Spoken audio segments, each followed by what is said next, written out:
factorial fraction, we have here like an exclamation point, and we have here the n. So we read it as n factorial. Of course, it is just means to multiply a series of descending natural numbers. When you say descending numbers, these are numbers from highest going to the lowest. Okay, so let's start doing the examples. Here we have 4 factorial. So napakadali lang yan, class. So we will have 4 here, then multiplied by next 3 because the order is descending. Next we have 2 and we have 1. Okay, so we will just perform the operation in that. Okay, so here 4 times 3 we have 12 times 2 times 1. Okay, let's simplify again. 12 times 2, 24 times 1 we have 24. So 4 factorial means 24 ways or 24 orders. Okay? How about 7? Here, 7, as easy as like this, times 6, times 5, times 4, times 3, times 2, times 1. Okay? So as we solve this one, so gamitan po natin ng calculator at medyo mahaba. Ang solution natin dito, so we have 7 times 6 times 5 times 4 times 3 times 2 times 1. Okay, so we have 5,040. Okay, so we have 5,040. How about 1? Okay, since 1 factorial, general rule 1 factorial is also 1. Kung i-multiply din natin siya 1, wala na kung susunod sa 1 because natural numbers. Okay, so 1 na 1,000. So, I hope naintindihan po natin ang factorial fraction. So, we will now go on the 2 types of factorial fractions. We have permutations and combinations. Let's start first on permutations. Let's go on the first, we have permutations. So, when we say permutations, these are different ways in which a collection of items are arranged. So, meron po tayong dalawa dito. Repetition is allowed. Pwede po yung ways na mapupulit yung number. Example po natin is the lock. Okay, so hindi ako masyadong magaling mag-drawing, pero ito yung lock. So, pwede po mapulit yung number. Bakit po pwede mapulit? Kasi nga, isang lane naman yan. Isang lane, isang lane. So, ang combination po ay 3, 3, 3. Pwede rin pong 6, 6, 6, 5, 5, 5. Okay, kaya repetition is allowed. Other one, no repetition is allowed. Example po natin. First 3 people in a race, running in a race, you can be the first and second at the same time. So, ibig sabihin, at the end of the race, isang slot, isang place lang ang meron ka. You could be the first, you could be the second, you could be third. Hindi ka pwede maging first at the same time, second. Okay? So, let's solve another kind of example for permutation. We have here the word chair. Okay? As we arrange the word chair with or without meaning, when we say with or without meaning, makakabuo ka ng mga word na kahit walang meaning, okay lang po. Okay? Since here, the letters are 5. Okay? No other permutation numbers are given. 5. Bilang naman po. 1, 2, 3, 4, 5. So, we can present it in factorial fraction as 5 factorial. So, as we can solve 5 times 4 times 3 times 2 times 1. Okay? So, here is 20 times 3. We have 60. We have 2. Ayan na po ito. Times 2, sorry. Balikin natin. 5 times 4, 20 times 3. 60 times 2, 120. And times 1, 120 ways. Okay? Isa na po ang chair. Another. Bigay ko tayo ng isang example. Okay? Ano ba? Isa na po yan. Pangalawa na po yan. Ano ba? Okay. Okay? Ano ba po? So, lahat po ng pwede, combination na pwede po na mabuo natin. With the word chair. We have 120 ways. Ito po yung mga examples natin. At kung gusto nyo kukunin yung remaining 160, go. Another example of the word is India. Okay? So again, with or without meaning, we can arrange the word India in how many ways? Here, we can say that there are also 5 letters, but there's I or I is twice. So ang gagawin po natin dito, 5 factorial. Since hindi na po natin or hindi na po siya pwede makulit, gagawin po natin 2 factorial. Okay, over 2 factorial. Let's solve the given fraction. Okay, 5 times 4 times 3 times 2 and times 1. Okay, over 2 times 1. Okay, here we can say that yung kanina, 5 times 4, 20 times 3, 60 times 2, 120, times 1, 20. Over 2 or 2 times 1 or 2, 60 ways. Okay, so yan na po ang possible na pwede natin magamit or ways on how to arrange India. Okay, next, another word, we call it swimming. Okay, swimming. Medyo nadagdagan po ang ating twice numbers. So here we could say that there are 2 letters that are double. We have the letter I and we have the letter N. So here, just count the number 1, 2, 3, 4, 5, 6, 7, 8.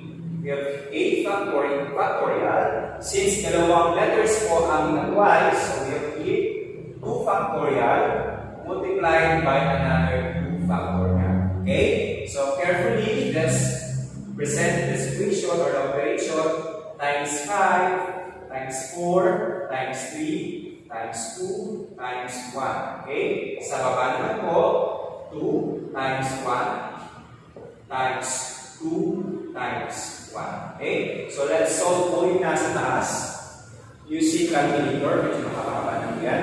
8 times 7 times 6 times 5 times 4 times 3 times 2 times 1. So sa taas po natin, meron po tayo dito 40,320. Sa baba naman po, 2 times 1 times 2 times 1, we have 4. Okay, 40,320. Okay, 40,320 over 4. So we have 10,080 ways on how to arrange swimming. Okay, the word swim. Okay, another example for permutation. Pupunta naman po tayo sa mga scenario wherein there are 2 sequence or there are 2 numbers that are given, then pupunin po natin ang permutation. Okay, here we have 2 another examples for permutation. So let's solve. Here's the question number 1. There are 5 consonants and 3 vowels in it. Okay, so but before we solve, let me present to you what is the formula for permutation. So, can we read this as permutation? This is the symbol for permutation. Actually, kung titignan ko ang yung mga scientific calculator, andun po ang NR, is equals to n factorial divide n minus r factorial. Okay, so since here, wala naman talaga standard. Okay, so, but here, I will just tell yung una or the highest number stands for the letter N and the lowest number is for R. Okay, so let's solve. Here, let's substitute the NPR. Ang ating NPR is equals to what is our N? We have 5 consonant. Okay, 5 consonant over, of course, we have N again, 5 minus 3 factorial. Okay, let's solve for this one. Of course, we need to perform first the operation on the denominator. So we have here 5 factorial over 2 factorial. Okay, so here just make it easy. So gagawin po natin 5 times 4 times 3 times 2 and times 1. Okay, over 2 times 1. So, ang sagot po natin dito sa taas, 5 5 times 4, we have 20 times 3, 60 times 2, 120 times 1, 120. So, ang sagot po natin, 120 over 2 times 1 is 2. Okay, the answer is 60 ways. Okay, 60 ways on how to collect collection items. 60 ways how to collect these 5 consonants and 3 vowels. Okay, next one, we have another example here. So our order of 3 out of 11 pool balls example is, first, with the formula here, n factorial over n minus r factorial. So let's solve. So here, we already know what is our n, the highest number, we have 11 factorial over, so let's substitute 11 again, because 11 is our n. So ang n po natin dito ay 11, ang r po natin dito ay 3. Okay? So minus 3. Okay, minus 3 factorial. Okay, let's continue. We have here 11 factorial over 8 factorial. So let's solve po muna yung long pad. Then sasabihin po what is the shortcut for this. So we have 11. Okay, multiply po natin into the descending order times 10 times 9 times 8 times 7 times 6 times 5 times 4 times 3 times 2 and times 1. Actually, medyo mahihirapan ka dyan sa part na yan if it is 25, 30, 40, so mayroon pa tayong shortcut dito. But just solve it for the longer format. Okay? So how about that? 8 times 7 times 6 times 5 times 4 times 3 times 2 times 1. Okay? So ilagay ko natin dito yung sagot using calculator. So sundan niyo po ako. 11 times 10 times 9 times 8 times 7 times 6 times 5 times 4 times 3 times 2 and times 1. Okay? So the answer for the numerator is 39 million 916,800. Okay, how about the denominator? Okay, so 8 times 7 times 6 times 5 times 4 times 3 and times 2 and times 1. Okay, ang denominator Is 40,320. Of course, let's divide the numerator and denominator to get the base. 39,916,800 over 40,320. The answer is 990 ways. Okay, there are 990 ways on how to collect the 3 out of 11 pool balls. Okay? So, perform natin in class kasi medyo matagal tayo. Gawin natin yung shortcut. Okay? Lagay ko natin dito ulit, 11 times 10 times 9 times 8 times 7. So, I'm solving this one, guys. 8 times 6 times 5 times 4 times 3 times 2 and times 1. Ipapakot ko yung time natin muna. Okay? Over, ang denominator natin, pag muna sa 8 times 7 times 6 times 5 times 4 times 3 times 2 times 1. Okay, so guys, napag-aralan natin ng high school, the role of cancellation. Okay? So dito po, pwede natin i-cancel yung 8 times 7 hanggang 1 because there is also an 8 here hanggang sa 1. So ang gagawin po natin, cancel po natin ito, cancel din po natin yung hanggang ito. So meron na lang po natira sa baba na 1. So meron po sa taas ay 10, 11 times 10 times 9 over 1. Okay, let's solve. What is 11 times 10 times 9? 11 times 10 times 9. So we have here 999 over 1 or simply 999. Okay, ito lang po yung sagot. Parehas. Okay? So, dito pa lang actually, makikita mo na, guys, dito pa lang, makikita mo na hanggang saan ka titigil. Ibig sabihin kasi ito, 8, kakansilin mo ang 8 pababa. So, ibig sabihin, wala ka ng 8 dito. Makikita mo agad dito na meron ka lang 11, 10, at saka 9. Yun na po agad. Kasi nga, yung 8 sa taas na cancel. So, that's permutation. Okay? Let's move on combinations. Okay, number 2, after we get the permutations, we have here the combination. Discuss natin what is the combination. There are different selection possible from a collection of items. So, magbibigay tayo din ng mga numbers, kadalasan, yung mga examples natin. So, una is repetition is allowed. So, example natin is your points in your pocket. Meron kang 3 5 pesos. You have also 2 10 pesos. Okay, so, pwede kong paulit, sabi doon, repetition is allowed. Ang bilang palit po natin doon is 5. Because you have 3 5 peso coin and you have 2 10 peso coin. Okay? Hindi po sila isa-isa po ang bilang sa kanila kasi tag-iisa naman sila. But in case number 2, where repetition is not allowed, example po natin sa lottery numbers, yung po dito tumataya sa loto, pag nabulot ng ang 2, hindi po ulit pwede mabulot ang 2. Okay? Another numbers. Okay? Up to 55 po ba ito? 58. Yung mga loto, yung mga tumataya dyan ng loto. So these are the combinations 2, 40, 50, 27, 30, and 33. So, hindi po pwede maulit. Okay, last 2 examples na lang po tayo.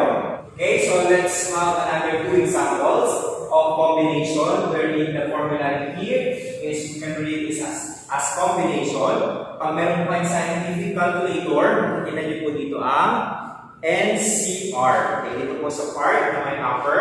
So, ang formula po natin dito sa combination is n factorial over r factorial multiplied by n minus r factorial. Okay, so let's solve letter A. The committees of 4 girls and 3 boys to conduct ST league. Okay, so let's just substitute here. We have first 4 girls or the 4 factorial over we have r 3 factorial or 3 boys minus, of course, we have here multiplication, 4 minus 3 factorial. Okay, so, kanina na-discuss natin what is the next thing to do. Pag meron po tayong 4 factorial, multiply descending. Okay, so we have 4 times 3 times 2 times 1. Gagawin po muna natin ang long cut. Later, gagawin po natin ang short cut. Okay, so here, i-simplify po natin ang 3 factorial sa baba. So, wag niyo pong siyang ipa-plus. Pag meron po siyang factorial dito, i-multiply niyo po yung descending na susunod sa kanya. Okay, 3 times 2 times 1. Okay, so, since meron po tayo dito operation pa sa loob, times 4 minus 3, 1 factorial. Okay, so po muna natin, or copy lang muna natin, kasi meron pa tayo dito sa taas, ay sa baba. 4 times 3 times 2 times 1 over 3 times 2 times 1. 1 factorial is equals to 1. Okay, so let's solve. We have 4 times 3 times 2 times 1, we have 24. And sa denominator, we have 3 times 2 times 1 times 1. Diba? Nakabase sila? Over 6. So we have 24 divided 6, we have 4 ways to collect, okay, or to combine 4 girls and 3 boys to conduct ST. Okay, so ang last example. Okay, last problem po. Ito na po ang ating last problem. How many different committees of math festival of 5 people can be chosen from 10 people? Okay, so we'll be performing this formula. So, medyo madali-dali ito. NCR n factorial, or we have here, ang n po natin dito is 10, and our r is 5. Okay? So, lagay muna natin sa taas. 10 factorial, since n po ang ating naanan dito. Okay, we have 10 factorial over ano po ang ating r factorial. 5 factorial minus 10 minus 5. Then, nasa labas, careful po kayo, nasa labas po si factorial. Ibig sabihin, kailangan nyo munang solve yung nasa parentheses. Okay? Let's solve. So, long cut muna tayo. 10 times 9 times 8 times 7, times 6, times 5, times 4, times 3, times 2, and times 1. So, pwede na po natin i-simplify yung nasa baba. We have 5 times 4 times 3 times 2 times 1. Actually, hindi ko na naging 1, but for presentation kailangan natin. Okay, since pwede na po natin i-simplify ito, gawin mo na rin sa baba, or rin sa tabi. 5 factorial po yan. Ibig sabihin, isa pa po 5 factorial. Okay, ang nangyari po, 5 factorial times 5 factorial. So, ang nangyari pa, isa pa pong 5 times 4 times 3 times 2 times 1. Okay? So dito, pwede na po natin i-apply ang shortcut. Okay, ang shortcut po natin dito, okay, you know the rule of cancellation sa division. Tignan po natin kung saan po sila magkaparehas. Meron po tayo dito 5 times 4 times 3 times 2 times 1. Parehas po. So pwede na po natin i-cancel ito. At i-cancel din po natin yung nasa taas. Okay? Since this is division, the similar numbers. Okay? So ang natira po dito is 10 times 9 times 8. Pero kung gusto na mag-solve lahat pa, pwede naman. Okay?